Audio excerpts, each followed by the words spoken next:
welcome to Mission to Inspire. It's Shola here, and we've got a very special guest with us today from the United States, and her name is Sandy's team. Hi, Sandy. Hi, nice to be here, Shola. I'm actually in Montreal in Canada, but it's the same Oh, part in of the world. Canada. Okay, right. Yeah, I thought you were in the United States. yeah. Wow. Okay, now I hmm get it. It's really, really cold at It's this. starting. Yeah. Yeah. Okay, so today we'll be talking to Sandy. We'll be discussing about a book and a journey, quite a few things about her, to be candid. My voice is a little bit crooked, so I've got cold. Everybody has a cold right now that I cold, know. sore throat and all of that. But Oh, hey, I'm here and I'm happy to be here. Happy to be here. So today we'll be talking about empowered insights with Sandy. So it's a journey of inspiration. Um, she'll be talking about what inspired her to writing the book that she authored and a journey. I mean, she's done quite a few things, but I don't want to talk about a lot of it right now. So I'll leave it to her to do a short introduction about herself, and then we go into today's interview. So, Sandy, I'll leave it to you. thanks, Shola. Well, technically, I'm a lawyer and blah, blah, blah, and I was teaching contract law for 20 years, but it's really not what I feel is me. What I feel is me has actually come out of the past few years, which were very difficult years internally speaking. And I spent a lot of time researching. I like to call it researching because I think this kind of stuff is actually true in research, even though it's not necessarily put under scientific terms, but really researching about myself internally, about the world outside me, and how to function in this world and feel well, basically. So that's what I was researching, and I was putting things together, many pieces of a puzzle. It was not one thing, it was a lot of pieces for me. And as I put the pieces together, they started to make sense. And I put them together into a book that I call The Courage Circle, which really takes the reader through many, many different pieces that they can look at to try to arrive to a life where they can navigate their life basically and feel okay no matter what's going on.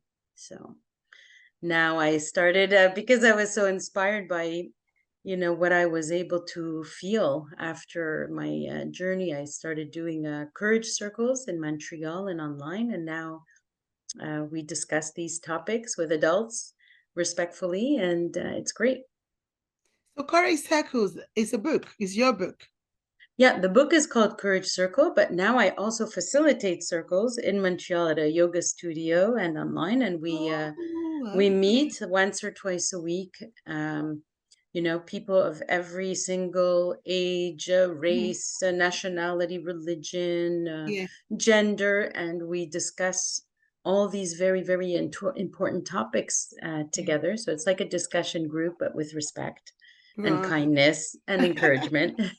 So it's unlike many parts of our society because it's healthy. Right. Okay. Yeah. Great. Wow. Wow, that's good to know. That's good to know. So, apart from you being an author, you were also in the legal practice. Yeah, so I was teaching contract law. Technically, I'm a lawyer, but Mm, it's not what I'm passionate about right now. I okay. feel more like a bit of an activist, I suppose, to speak out on these topics and try to encourage other people to find their own peace, because that's how I believe we'll have peace in the world when each person finds their own peace, and then that will translate outside themselves. Yeah. Yeah. Yeah. That actually takes us to our next segment, which is this or that. So I'm going to ask you a few questions, about five Okay. this or that. Okay. We just want to know what you would prefer. And it's just to make us know you better. So the first Okay. one is writing retreat or speaking engagements. Probably speaking engagements. Yeah. Speaking engagements, okay. Morning meditation or evening reflection? Both. I can't choose that. Okay. Really? I mean, I'm reflecting a lot all the time, and I feel I'm meditating all the time. I don't know. Can't choose. Okay. No, morning meditation I'll keep. Yeah. Morning meditation. Okay. Yeah. All right, we'll go with that. Friction novels or non-fiction essays? What do you prefer? Nonfiction. Non-fiction. Is your book Yeah. non-fiction then? Yes. Yeah. Yeah. Okay. Is Yeah, it it basically has like has 1 or 2 pages per topic, but covering like many different topics. So, from people pleasing to victim mentality to accountability to just many different pieces, courage, love, resentment, forgiveness, like all the small pieces that are each one huge, but it's about 2 pages of each topic, and there's many that were my pieces of the puzzle. So right, hopefully there's some of other people's. in there? Okay, Yeah. great. Wow. Inspirational quotes or practical life advice? Inspirational what? Codes? Quotes. Or practical life advice. I think it's practical life advice if people want to take it as suggestions. Yeah. Yeah. Yeah. Okay. Right. That kind of resonates with the book anyway. Practical advice. Yeah. Yeah. Last one. Solo nature hiking or group yoga session. I think I know what that would be, but I like both, but even in the group yoga, I'm like very solo in my head. So they're both kind of solo. So I guess solo walk and group yoga, but solo.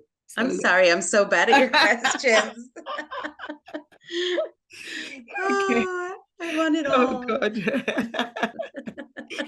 All right then. Before we go into today's interview, do you want to tell us how we can contact you?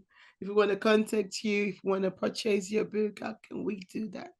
The website's called thecouragecircle.com. So it's easy, and there you can see about my group where we meet up in Montreal, or information about the book, which is on Amazon and everywhere.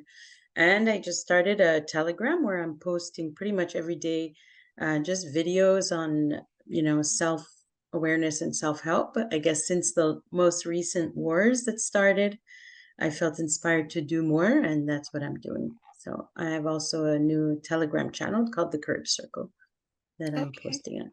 Oh, Yeah. that's great. Yeah. That's good to know. Thank Mhm. you. So, what actually inspired your transition from teaching law to becoming an author? And also I know that you're an activist as well. Yeah, yeah. Well, I mean, I wasn't trying to become an author. I mean, I've actually written other books before, but even then, my intention is not to write books. My intention was to help myself, really. And I was really struggling and just trying to figure out how to live. And I guess maybe my legal or ability to organize complex information helped me to be able to just research, I guess, well, and be organizing information well into turning it into a book. But really, my intention was not writing at all. It was self-help. For self-help. Yeah. Wow. Wow. Yeah. Well, I'm sure that turned out to be sorry, excuse me. I'm sure that turned out to be something that's really helped you along the way anyway, because now Oh, yeah. you're using all the talent, you're using all the skills. Well, I get to live okay and not be constantly suffering every minute. So no matter what's going. So that's what I've learned. Yeah. That's great. So in your Yeah. workshops, how do you guide individuals, both young and experienced adults, to discover their inner warrior, like their strengths? Well, I mean, in the circle, the important thing is to be very respectful and that people are actually listening But listening, the word listening, people use it kind of lightly, like I'm just kind of listening. But for me, it's a pretty serious thing, the way or the energy you have when you're listening to somebody. So we discuss topics and we go around and everyone shares their ideas about different things. But one important thing is that we don't, jump on each other and tell each other how to live or what to do or what we think or give advice that was not asked and all that. And for me, if you listen to someone without doing that, it really allows them to open up and share their experiences. And very important, they own, the solution. It's inside them. So the encouragement is to look inside yourself and follow yourself all the time of what you are to learn. So I think, it's a slow process to start to learn to listen to yourself and to trust yourself, and then to have the courage to follow what you heard in yourself. Those are really tough to do in our society. And so it's something that's just kind of, it's felt in the room that this is what each person's job is to learn themselves and figure out and take your path, and nobody's coming to solve it all for you. And that is what I think is actually very encouraging, the non takeover of the other person's life or the attempt to do that. Yeah. Right. Yes. Okay. That's actually a candid advice as well. Yeah. Thank you. Thank you for that. That's very good advice. So your book, you emphasize a different kind of power, not force, but inner strength. Just, like what you just spoke about, but how do you define and cultivate this inner power? How do we define and cultivate it in our own lives? Well, I mean, a lot of times people use the word power, what they're actually talking about is force. It's not power. That's not power. Power is like intrinsic. It doesn't need to push anything or, that's force when you're pushing and forcing. And that's what we experience a lot in our life. And power is something that's just there. It doesn't need to be fed energy or plugged into anything. It's just there, like the sun, right? Like the sun is an example of something that has its own power. And so as individuals,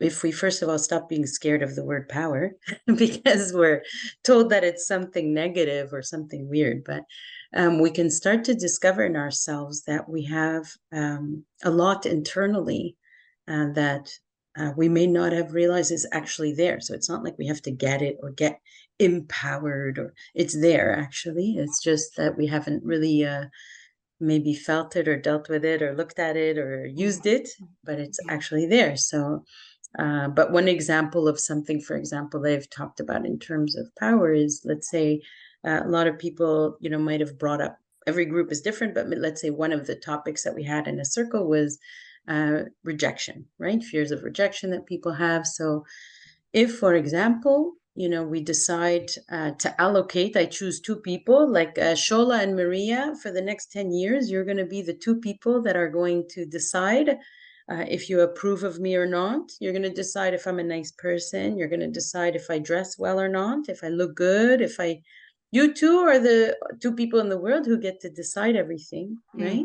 So that means I have literally, like, not as a theory, but the truth is that you have the power now instead of me to do these things. So this is how we would, if you take that back and it sits inside you. So now you literally, again, it's not about like an opinion. You actually have the power to decide, these things about yourself.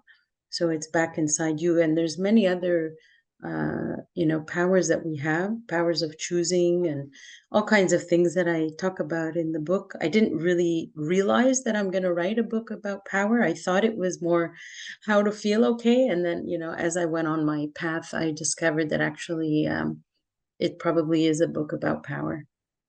Wow. Yeah. Wow. Yeah. Wow. So power, force, how do they relate?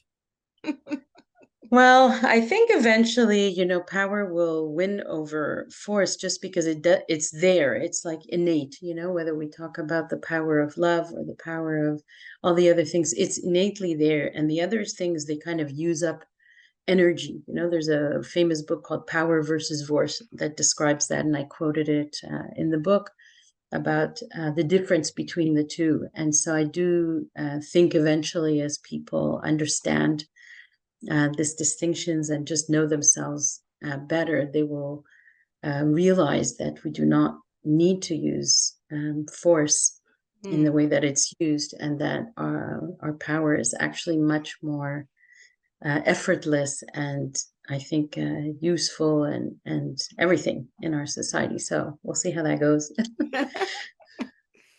Right. So confidence is a key theme in your work.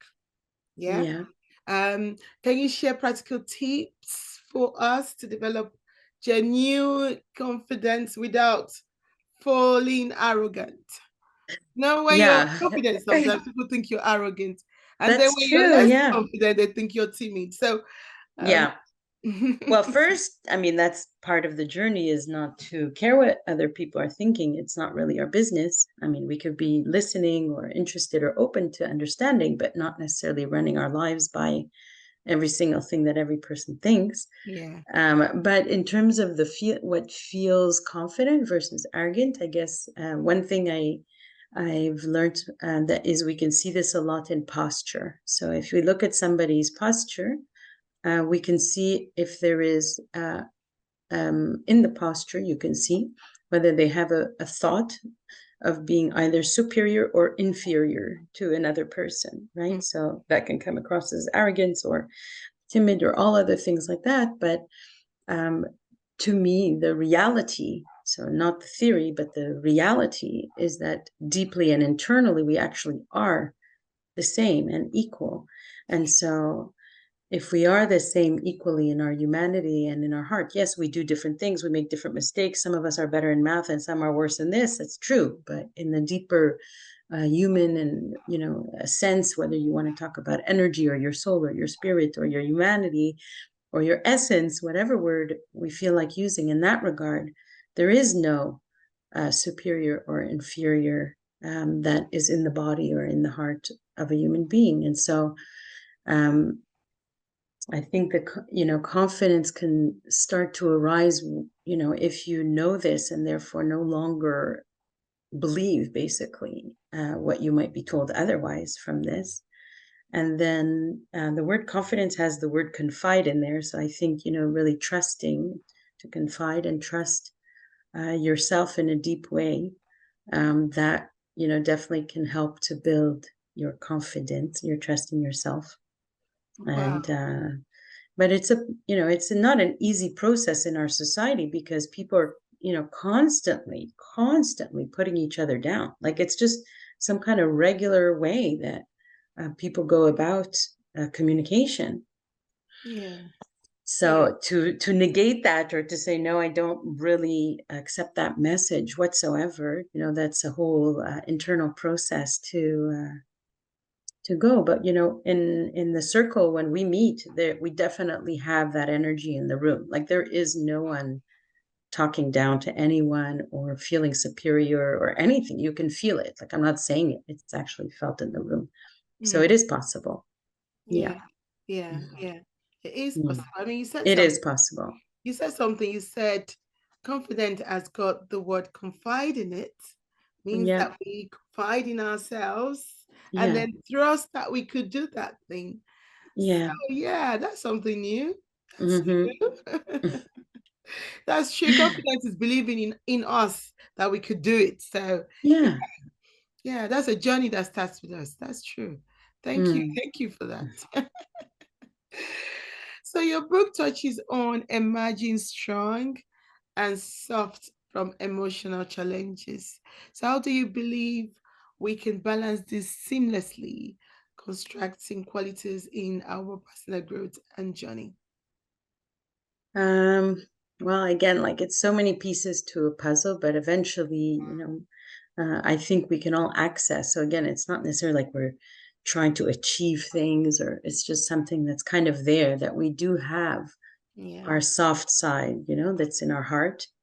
That's our front. And then we do have our strong side, which is in the spine and in our back. So some people like to call this feminine, masculine energy. Nothing to do with gender, just it's used as that kind of energy. But we are able to walk around life being very, very soft and kind, and at the same time, very, very strong, and setting boundaries and, asserting ourselves when we need to. So that's, a balance that we can find in ourselves by being that for ourselves first. So not worrying about, I'm going to be soft to Shola, or I'm not worried about that. The main thing to think about is to be kind to yourself. That's the hard thing to learn.